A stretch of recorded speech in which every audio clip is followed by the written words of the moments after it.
सर्व मंगल्य मांगल्ये शिवे सर्वार्थ साधिके शरण्ये त्र्यंबके गौरी नारायणी नमोस्तुते. श्री महालक्ष्मीची कृपा आपल्यावरती व्हावी, तिने आपल्या घरात सतत वास करावा, पैसा शांती समाधान घरात नांदावे म्हणून श्री महालक्ष्मीचे व्रत करतात. हे व्रत केल्याने सर्व इच्छा पूर्ण होतात. तर आज मी तुम्हाला श्री महालक्ष्मी व्रताची कथा सांगणार आहे.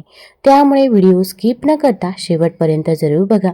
चॅनलवरती नवीन असाल तर चॅनल लाईक करा आणि सबस्क्राईब देखील करा आणि कमेंटमध्ये ओम महालक्ष्मी नमः लिहायला विसरू नका, जेणेकरून आपल्याला देखील माता लक्ष्मीचा आशीर्वाद हा प्राप्त होईल. श्री महालक्ष्मीची अनेक नावे अनेक रूपे आहेत. पार्वती, सिंधुकन्या, महालक्ष्मी, लक्ष्मी, राजलक्ष्मी, गृहलक्ष्मी, सावित्री, राधिका, रासेश्वरी, चंद्रा, गिरिजा, पद्मा, मालती, सुशीला अशा विविध नावांनी श्री महालक्ष्मी ओळखली जाते. अशा या सर्वांभूती असलेल्या श्री महालक्ष्मीची ध्यानी घ्यावी अशी ही कहाणी आहे. श्री महालक्ष्मी देवीची कथा. गुरुवारची कहाणी. श्री गणेशाय नमः. श्री महालक्ष्मी देवे नमः. सुजन हो ऐका श्रीदेवी महालक्ष्मीची कहाणी. ही कहाणी आहे द्वापार युगातील सौराष्ट्र देशातील. या सौराष्ट्र देशात एक भद्रश्रवा नावाचा राजा राज्य करत होता. तो राजा पराक्रमी, प्रजादक्ष आणि धार्मिक होता. त्या राजाच्या राणीचं नाव होतं सूरजचंद्रिका. ती अत्यंत सुंदर रूपवान होती. तिला आपल्या श्रीमंतीचा आणि रूपाचा मोठा गर्व होता. मागील जन्मात ती एका वैश्याची पत्नी होती. तिचे तिच्या नवऱ्याशी नेहमी भांडण होत असे. एकदा असेच झाले. ती त्या भांडणास कंटाळली आणि रागारागाने घर सोडून बाहेर पडली. ती रानावनात फिरत असताना तिला काही सुवासिनी एक पूजा करत असताना दिसल्या. तिने पुढे होऊन त्यांच्याकडे त्या पूजेची चौकशी केली. तेव्हा त्यांनी तिला सांगितले की हे धनदात्री श्री महालक्ष्मीचे पूजा व्रत आहे. तिने त्यांच्याकडून त्या देवीच्या व्रताची संपूर्ण माहिती घेतली. पुढे ती मोठ्या भक्तिभावनेने ते व्रत करू लागली. त्या तिच्या व्रताचरणाने देवी महालक्ष्मी तिच्यावर प्रसन्न झाली. तिचे दारिद्र्य दूर झाले. कालांतराने ती वैश्यश्री मरण पावली. तीच पुढे राजघराण्यात जन्म पावली. तिचा भद्रश्रवा राजाशी विवाह झाला. ती राणी झाली. त्या दोघांना 7 पुत्र आणि एक सुंदरशी कन्या झाली. त्या कन्येचे नाव होते शांबला. एकदा काय झाले, देवीच्या मनात आले की आपण सूरजचंद्रिका राणी जाऊन भेटावे, तिला आपली ओळख पटते का ते पाहावे. मग देवीने काय केलं, एक म्हातारीचं रूप घेतलं. फाटकं लुगडं नेसली, माथी मळवट भरला, हाती एक काठी घेतली. म्हातारी काठी टेकत टेकत राणीला भेटायला थेट तिच्या राजवाड्यातच आली. म्हातारीने आवाज दिला, आहे का कोणी? मला कोणी घास देईल का? म्हातारीचे ते बोलणे ऐकून एक दासी धावत पुढे आली. तिने मोठ्या विनयाने त्या म्हातारीस विचारले, अहो आजीबाई, कोण तुम्ही? इथं कशाला आणि कोणाकडे आलात? तुमचं काय काम आहे? तुम्ही कुठून आलात? तुमचे नाव काय? त्यावर मधून मधून खोकत म्हातारी त्या दासीला म्हणाली, अगं, माझं नाव कमला. मी द्वारकेहून आले आहे तुझ्या सूरजचंद्रिका राणीस भेटायला. कुठे आहे ती राणी? तेव्हा ती दासी हलक्याच आवाजात म्हणाली, आजी, राणीसाहेब आता त्यांच्या महलात आहेत. मैत्रिणींशी गप्पा गोष्टी करत आहे. त्यांनी जर तुला इथे या अशा अवस्थेत पाहिलं, अवतारात पाहिलं, तर त्या रागवतील, तुला उन्हं बोलतील, आपल्या मैत्रिणींच्या समोर तुझा अपमान करतील. त्यापेक्षा तू असं कर, आपली एका आडोशाला बस. त्यांच्या मैत्रिणी गेल्या की मी तू आल्याची वार्ता राणीसाहेबांना देते. दासींचे ते बोलणं ऐकून म्हातारीस राग आला. तिने रागारागाने म्हणू लागली, अगं, ही तुझी राणी आता धनसंपत्तीने रूपानं गर्विष्ठ झाली आहे. ती आज राणी झाली आहे खरी, पण मागच्या जन्मी ती एका दरिद्रीच वैश्य स्त्री होती. त्या जन्मात तिने माझे श्रीलक्ष्मी व्रत केले म्हणून तिला या जन्मी हे राजवैभव प्राप्त झाले आहे. पण ती मात्र आता गर्विष्ठ उन्मत्त झाली आहे. तिला याचा परिणाम भोगावा लागेल, तेव्हाच तिचे डोळे उघडतील. जाते मी, असे म्हणून ती म्हातारी तावातावानं निघाली. तेव्हा दासी घाबरली. तिने म्हातारीचे पाय धरले, तिला पाणी दिले आणि तिची क्षमा देखील मागितली. हात जोडून दासी म्हणाली, आजी, तू ते व्रत मला सांग. मी ते व्रत श्रद्धेने भक्तिभावाने करेन. मी उठणार नाही, मातणार नाही, घेतला वसा टाकणार नाही. माझ्यावर दया कर आणि मला ते तुझे व्रत सांग. म्हातारीला त्या दासीची दया आली. म्हातारीने तिला त्या लक्ष्मी व्रताची सारी माहिती दिली. म्हातारी काठी टेकत टेकत परत निघाली. तोच भद्रश्रवा राजाची मुलगी श्यामबालाही तिथे धावत आली. तिने दासी व म्हातारीचा संवाद ऐकला होता. ती म्हातारीचे पाय धरून तिला आपला परिचय दिला. मोठ्या विनयाने श्यामबाला देवीस म्हणाली, आजी, रागवू नकोस. माझी आई चुकली. मी तिच्या वतीने क्षमा मागते.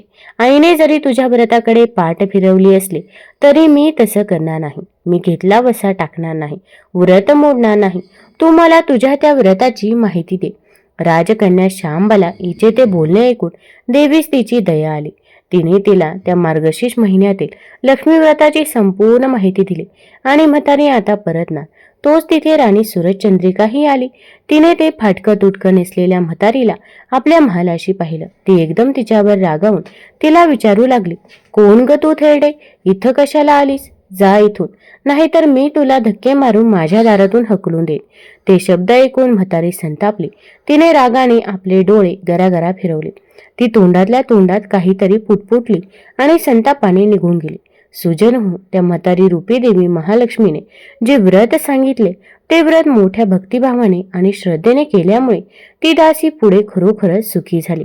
राजकन्या श्यामबाला हिनेही त्या व्रताचे श्रद्धेने आचरण केले. योग्य वेळी देवी महालक्ष्मीच्या कृपेने सिद्धेश्वर राजाचा पुत्र मालाधर याच्याशी तिचा विवाह झाला. ती मोठ्या राजवैभवात सुखाने राहू लागली. इकडे मात्र देवी लक्ष्मी ही त्या भद्रश्रवाच्या राजवाड्यातून अपमानित होऊन निघून गेल्याने पुढे लवकरच शत्रूंनी त्यांच्या राज्यावर चाल केली. त्याचे राज्य बळकावले. राजा राणीस आपल्याच राज्यातून परागंदा व्हावे लागले. झालेल्या गोष्टीचे राजा भद्रश्रवास खूप वाईट वाटले.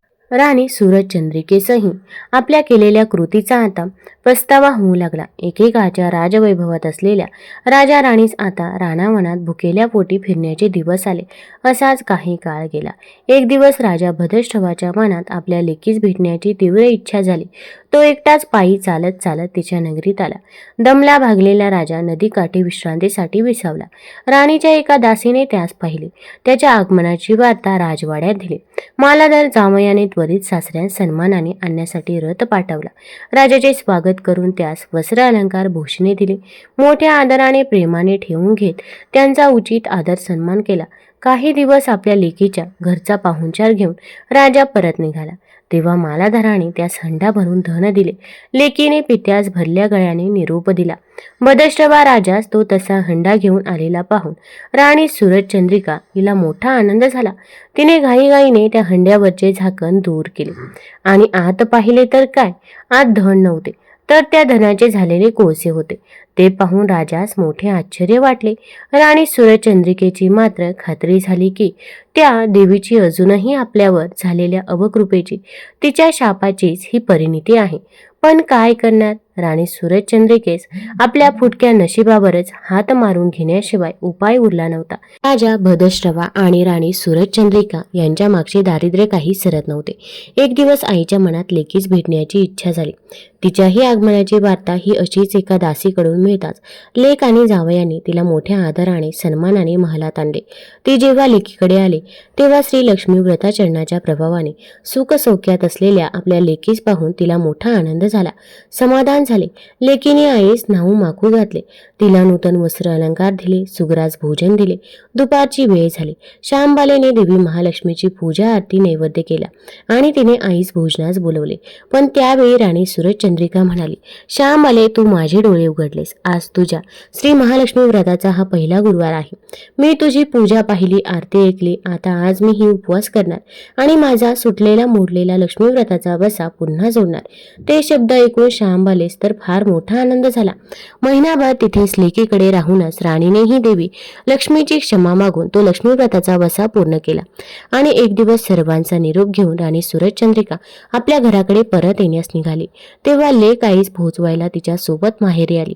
4 दिवस माहेरी राहून सासरी परत आलेल्या श्यामबालेस जेव्हा तिच्या पतीने तू माहेरून काय आणले असे विचारले तेव्हा तिने सोबत आणलेला मिठाचा हंडा दाखवला. त्यावर मालाधर तिला म्हणाला, अगं बेडे, मीठ कशाला आणले? इथे आपल्या राज्यातही खूप मीठ आहेच की. त्यावर हो ना, पण हे मीठ माझ्या माहेरचं आहे. मीठ हे जीवनाचं अमृत आहे. त्याने अन्नाला एक सुंदर गोडीही येते. मीठ सेवकाला धन्याशी इमान राखायला शिकवते, असं श्यामबाला म्हणाली. मालाधराने तिच्या बोलण्यातील खोच ओळखली. आता मालाधर ही त्या मिठाचा विचार करू लागला. असा विचार करत असताना एकाएकी मालाधर कसल्याच्या निश्चयाने उठला. त्याने तातडीने भद्रश्रवास आपल्याकडे बोलावून घेतले. एकांतात त्यांच्याशी बोलणी केली आणि सैनिकांच्या हातावर मीठ देऊन त्यांना प्राणपणाने लढण्याचे आदेश दिले. मालाधराने ज्या शत्रूने भद्रश्रवाचे राज्य बळकावले होते त्याच्यावर तीव्र हल्ला केला. प्रचंड युद्ध केले. सैनिकांनी मिठाचे इमान राखत पराक्रमाची शर्त केली. भद्रश्रवाचे राज्य सोडवून ते परत मिळवले. मालाधर आणि श्यामबाला यांना ही वार्ता मिळताच त्यांनाही मोठा आनंद झाला. मालाधराने ते भद्रश्रवास परत दिले. ज्या दिवशी भद्रश्रवास त्याचे गेलेले राज्य परत मिळाले तो मार्गशीर्ष महिन्याचा शेवटचा गुरुवार होता. राणी सूरजचंद्रिकेने पुनश्च सुरू केलेल्या लक्ष्मी व्रताचा तो शेवटचा गुरुवार होता.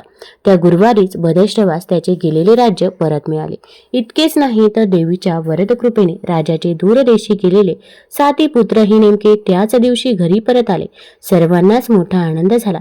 सर्वांनी तो सुखाचा दिवस परत दाखवणाऱ्या देवी महालक्ष्मीचे मनोमन कृतज्ञतापूर्वक आभार मानले. तिच्या नावाचा जय जयकार केला. सुजर हो, या श्री महालक्ष्मी व्रताचा महिमा हा असा आहे. जो कोणी भक्त भाविक हे व्रत निष्ठेने भक्तिभावाने आचरतात त्यांच्यावर देवी महालक्ष्मी आपल्या कृपेचा वर्षाव करते. ही साठा उत्तराची कहाणी सर्वांनी मोठ्या भक्तिभावाने वाचावी, ऐकावी, म्हणजे त्यांच्या घरात सदैव श्री महालक्ष्मीचे वास्तव्य राहून ते घर सुख सौख्याने भरून जाते. आता आपण महालक्ष्मीची आरती म्हणणार आहोत. एकदा कमेंटमध्ये ओम महालक्ष्मी नमः जरूर लिहा. श्री महालक्ष्मीची आरती. जय देवी जय महालक्ष्मी, वसी व्यापक रूपे तू स्थूल लक्ष्मी. जय देवी करवीर पूर्वासीन सुरवर मुनी माता, पुरहर वरदायिनी मुरहर प्रियकांता, कमला करे जठरी जन्मविला दाता, सहस्रवदनी भूधरण पुरे गुणगाता. जय देवी जय महालक्ष्मी, वसी व्यापक रूपे तू स्थूल लक्ष्मी. मातुलिंग गदा खेटक रविकिरणी, झळके हाटक वाटी पियुषरस पाणी. मानी करसना सुरंग वसना मृगनयनी, शशीधर वदना राजसमदनाची जननी. जय देवी जय महालक्ष्मी, वसी व्यापक रूपे तू स्थूल लक्ष्मी. तारा शक्ती अक्षम्या शिवभजका गौरी, सांख्यमंती प्रकृत निर्गुण निर्धारी. गायत्री निज बीजा निगमागम सारी, प्रगटे पद्मावती निज धर्मचारी. जय देवी जय महालक्ष्मी, वसी व्यापक रूपे तू स्थूल लक्ष्मी. अमृत भरिते सरिते अगदूरते वारी, मारी दुर्गट सुरा भवदुस्तर तारी. वारी माया पटल प्रणमत परिवारी, हे रूप चिद्रूप तद्रूप धावी निर्धारी. जय देवी जय महालक्ष्मी, वसी व्यापक रूपे तू स्थूल लक्ष्मी. चतुरानन्य कुचित कर्माच्या ओळी, लिहिल्या असतील माते माझे निज थाळी. पुसोणी चरणातळी पदसुमने क्षाळी, मुक्तेश्वर नागर क्षीरसागर बाळी. जय देवी जय महालक्ष्मी, वसी व्यापक रूपे तू स्थूल लक्ष्मी. जय देवी. तुम्हाला जर ही कथा आणि ही आरती आवडली असेल तर चॅनल लाईक करा, सबस्क्राईब करा आणि आपल्या मित्रपरिवारासोबत जरूर शेअर करा. धन्यवाद.